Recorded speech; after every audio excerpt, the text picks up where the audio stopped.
সারা দেশে বৃদ্ধাশ্রম সহ বিভিন্ন সেবামূলক প্রতিষ্ঠান থাকলেও মানসিক ভারসাম্যহীনদের আশ্রম খুব একটা চোখে পড়ে না। রাস্তাঘাটে অসহায় মানসিক ভারসাম্যহীনরা অসহায় জীবনযাপন করে থাকেন। মানসিক ভারসাম্যহীনদের খুঁজে বের করে তাদের জন্য আশ্রম খুলেছেন মারইয়াম মুকাদ্দাস মিষ্টি নামের এক নারী।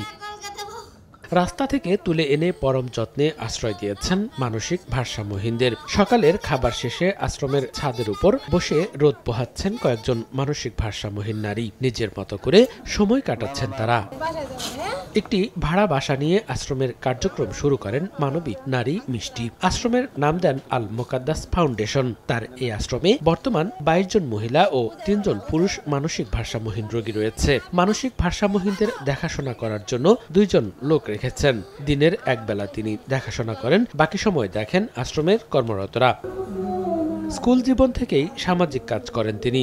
মিষ্টির ইচ্ছা ছিল বড় হয়ে অসহায় বৃদ্ধদের জন্য আশ্রম করবেন। তবে বৃদ্ধদের অনেক আশ্রম থাকলেও মানসিক ভারসাম্যহীনদের জন্য নেই কোনো নিরাপদ আশ্রয় কেন্দ্র। এমন বাস্তবতায় 3 মাস আগে এক মানসিক ভারসাম্যহীনকে দেখে নিজের কাছে নিয়ে আসেন তিনি। আহত মানসিক ভারসাম্যহীনদের নিজেই প্রাথমিক চিকিৎসা দিয়ে হাসপাতালে ভর্তি করিয়ে চিকিৎসা দেন। তারপর থেকেই খোঁজ পাওয়া মাত্রই রাস্তা থেকে মানসিক ভারসাম্যহীনদের নিয়ে আসেন নিজের কাছে। তাদের নিয়ে গড়ে তুলেছেন একটি আশ্রম। প্রতিবন্ধী বয়স্ক লোকজন হয় সে বিষয়গুলো আমি দেখেছি, সেটা সম্বন্ধে আমার ধারণা আছে। কিন্তু ওই রাস্তার ধারে থেকে পাগল আইনে পাগলদেরকে সেবা যত্ন করা, পাগলদেরকে ওই ডাক্তারি চিকিৎসা দিয়ে ভালো করা, এরকম বিষয়টা আমার নজরে পড়ে নাই আদৌ। কিন্তু আজকে এই কাজগুলো যারা করতেছে তারা আসলে নিশ্চিত একটা সামাজিক ভালো কাজ করতেছে। বিভিন্ন সাইডের পাগল টাগল রাস্তাঘাট থেকে দৌড়ায় না, তাদের জায়গায় লালন পালন করতেছে, তাদের সেবা যত্ন করতেছে। এটা একটা ভালো উদ্যোগ। এটা সব জায়গায় কম বেশি হওয়া উচিত। মানুষের জন্যই আমরা যদি এই লোকগুলোকে যদি না হেল্প করি, না যদি দাঁড়াই পাশে, এই লোকগুলো কই যাবে? এদের কে দেখবে? এদের তো এদের হচ্ছে বাবা মা ভাই বোন কোথায় আছে, কি করতেছে, এরা জানে না। কারণ আমাদের অবশ্যই উচিত এদের পাশে দাঁড়ানো। এই মানুষগুলার কথা চিন্তা করে এবং পরবর্তীতে আরও কিছু মানুষ যেন সেবা পায়, প্রত্যেকেরই উচিত যার যার ভালো মনের যে বাসনাগুলি আছে সেই বাসনাগুলি নিয়ে কাজ করে এদের তথা টাঙ্গাইলের তথা বাংলাদেশের সকল পরিবেশের এবং প্রাণীকুলের সেবায় মানুষ হয়ে মানুষের কাঁধে আমরা সামনের দিকে এগিয়ে যাব।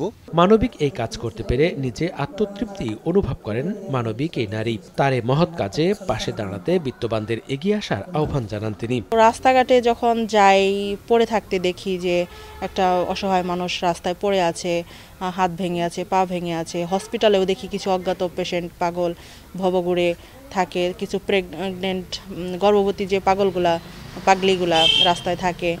তো ভাবলাম যে এদের জন্য কিছু করা যায় কিনা। ওই শুধু একটা দেখলাম যে কেউ ওই পাগলটাকে একটু গোসল টোসল একটু কাপড় পরায় খাবার দিতেছে, পরে ছেড়ে দিতেছে। ভাবলাম যে এটা তো স্থায়ী সমাধান না, স্থায়ী সমাধানের জন্য কি করা যায়। তখন ওই চিন্তাধারা থেকে যে রাস্তাঘাটে এরকম মানুষগুলো পড়ে আছে, তাহলে বৃদ্ধাশ্রম না করে আমি এদের জন্য একটা আশ্রম করি, যেখানে শুধু বৃদ্ধ নারী পুরুষ, তারপরে একটু মেন্টালি যাদের সমস্যা আছে, মানসিক ভারসাম্যহীন, প্রতিবন্ধী, তারপর হচ্ছে গর্ভবতী পাগলিগুলা এবং ওই পাগলির বাচ্চাগুলা, এদের একটা যেন সুন্দর জীবন দেওয়া যায়, ওইটার চিন্তা ভাবনা করেই আর কি এই আশ্রমটা আর কি। টাঙ্গাইলের সন্তোষ এলাকায় পোড়াবাড়ি রোডে আল মুকাদ্দাস ফাউন্ডেশনের যাত্রা শুরু হয় 2024 সালের অক্টোবর মাসে। আশ্রমটিতে বর্তমানে 22 জন মহিলা ও 3 জন পুরুষ মানসিক ভারসাম্যহীন রোগী রয়েছে। সময় সংবাদ, টাঙ্গাইল।